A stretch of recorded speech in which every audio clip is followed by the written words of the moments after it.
Remember when important messages were sent not by fax machines and computers, but by telegrams? Telegrams were very popular at that time, and they had Western Union working the boats on 9th Street Pier. They had messenger boys working in the terminal tower for when the trains came in there. That was very busy for train travel at one time. And people sent telegrams and received them. I know every Sunday morning I left the East 9th Street office, no matter what the weather was. It could be 6 inches of snow, and my route was from there to Brecksville. And sometimes be gone most of the day with a route like that. But no matter how cold it was or how rainy it was, we went.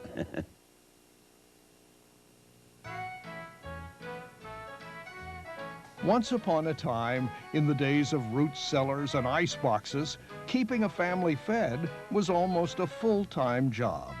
Women did the shopping, and they probably shopped every afternoon. And they prepared their meals on the basis of what they intended to buy that day. So there was none of this huge cart of food, hanging over the cart. They could plan their menu, and first of all, they would stop in a butcher's shop, and this is all they did was sell meat in the butcher's shop. And the one I remember had sawdust on the floor and had a big cooler. I still remember the butcher going into the cooler and coming out with a huge slab of meat and sawing it in front of you. After you bought your meat for the day, it was on to the grocery store. Now, this wasn't a modern supermarket with everything from kiwi fruit to frozen yogurt. No, in the old days, when you went to the grocery store, you ordered your beans, cereal, and flour from a clerk behind a counter. And then after your purchase was completed, he'd pull the pencil out from behind his ear, tabulate your bill, and that was it. Lots of bakeries, no franchises. Every bakery was a family. And you went in there, and if you were a steady customer, you got a little bit extra. And so that was wonderful. And it was a matter of going from one place to another to make your purchases for that day. It also meant that you met your neighbors. And this is where the little conversations would take place. And most of that was done on a daily basis by the women. A favorite shopping area for many Clevelanders was the old Central Market. My mother was quite a walker. We lived around West 58 Lorraine, and when the Lorraine-Carnegie Bridge was completed, she would make the trip across that bridge and buy items in the Central Market. I think the reason for that, there were a number of Italian merchants. One of them is still here, Gus Gallucci. Gallucci was present in the Central Market in those days, and there you could buy your Italian items. Where the present-day ballpark is where Gallucci's was. And we knew that Gallucci's would have something good to eat. Now, there's no pizza houses, no spaghetti, nothing. I walked like 4 or 5 blocks, and I'm into this big teeming area. There are hundreds of people walking down Market Stand. There's people screaming and yelling, hawking their wares. And I walk into Gallucci's, and there's all kinds of smells. Remember, no refrigeration. There's no refrigeration whatsoever, just the ice and ice boxes so the smells are all exotic and strange, and the store is busy. There's all kinds of cheese hanging, round cheese, long cheese, and all kinds of people talking strange languages. You could have a sense of being in a European Congress, and everybody's speaking in their own tongue. The Central Market differed a bit from the West Side Market. The Central Market was a bit more sprawled out. But I also remember both markets had merchants that had their wares out on the sidewalk. But we did have 2 very interesting markets at that time.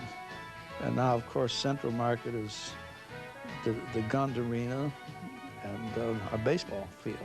The Central Market building was destroyed by a fire on December 17th, 1949. But it lives on in our memories. So do the old 5 and dime stores. Remember the days when you could go into Woolworth's and buy just about anything in the store for a mere 10 cents?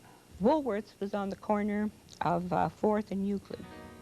and and it had 2 levels, and the floors were wooden.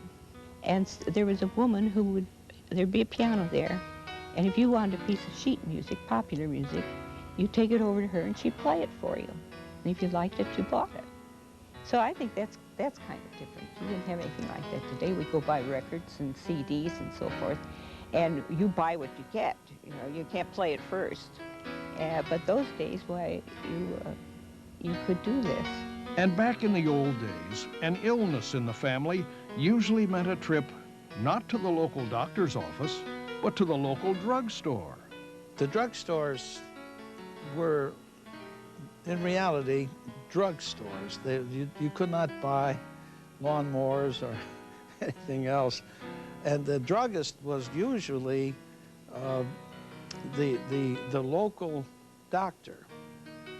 Not too many people could afford to have their own personal doctor. So often they would visit the drugstore and say, I have this condition, I have this inflammation, and the druggist would be expected to come up with some kind of a solution for your problem.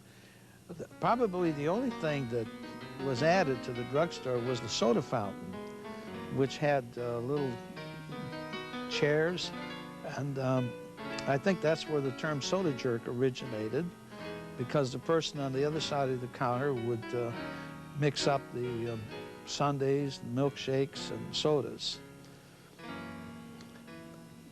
Drugstores were wonderful places.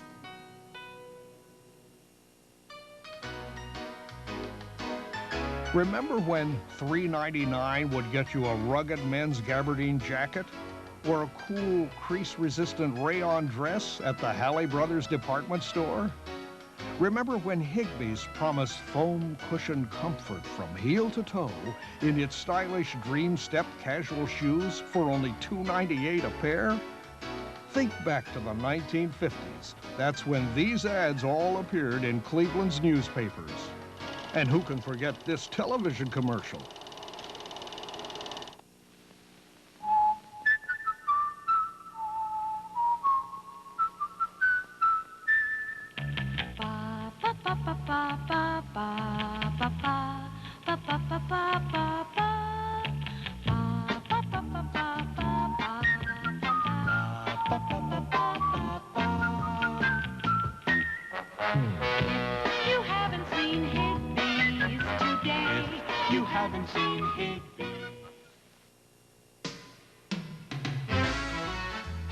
Well, Alpine Village was kind of exclusive, and that was really stepping up. It was a restaurant which brought in top-name entertainment.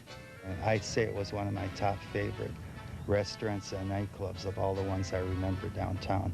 When folks look back at some of their favorite Cleveland dining spots, there's one name that comes up over and over again, and that's Herman Perchner's Alpine Village.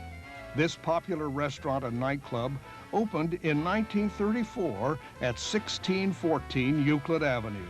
And for the next 3 decades, it was the place to go to celebrate a birthday, anniversary, or other special occasions. The high school kids, they had a prom, and they used to have them at the hotels downtown, and to take your girlfriend or your date to Alpine Village was always a mark that you were really a gentleman to Alpine Village. They had entertainment there, and it was a place of good food. I have a menu from 1961, I think it was, and the highest price meat dish was $5 or $5.25. And I have another menu that goes back to 1940 when the neighbors took my sister out before she was leaving home for the convent. They featured Boston strip steak for $2. That was the highest price thing on the menu. And Wiener Schnitzel was $1.10. Then if you got side dishes, vegetables were like 25 cents, and your dessert, like pies, were 25 cents. They also had the El Dorado room, which was kind of a semi-private room above the Alpine Village, and you could kind of go step out into a balcony and see what was going on down below and still have a nice evening at the El Dorado Club. Like the Alpine Village, Stouffer's was a popular spot for special occasions. Both the downtown Stouffer's and the one at Shaker Square offered outstanding food and top-notch service. So did Gruber's, located on Van Aken Boulevard in Shaker Heights. Gruber's was probably the most elegant East Side restaurant in Greater Cleveland.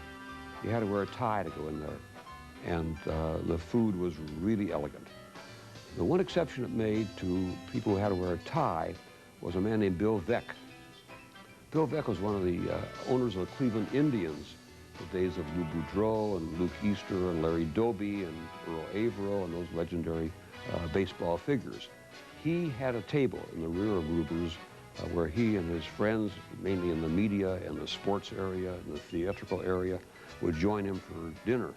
And he would never wear a tie, no matter where he went. He only wore a white sports shirt, which was open at the collar, and a blue jacket.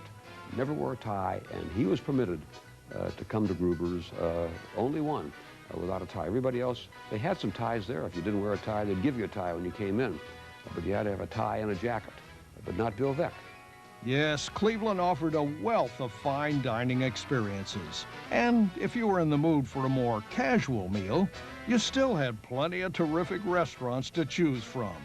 Clark's was a big restaurant. I think it was a chain.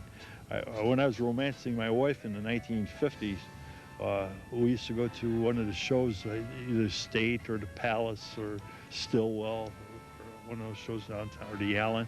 And right in the midst of these shows was Clark's Theater, Clark's Restaurant.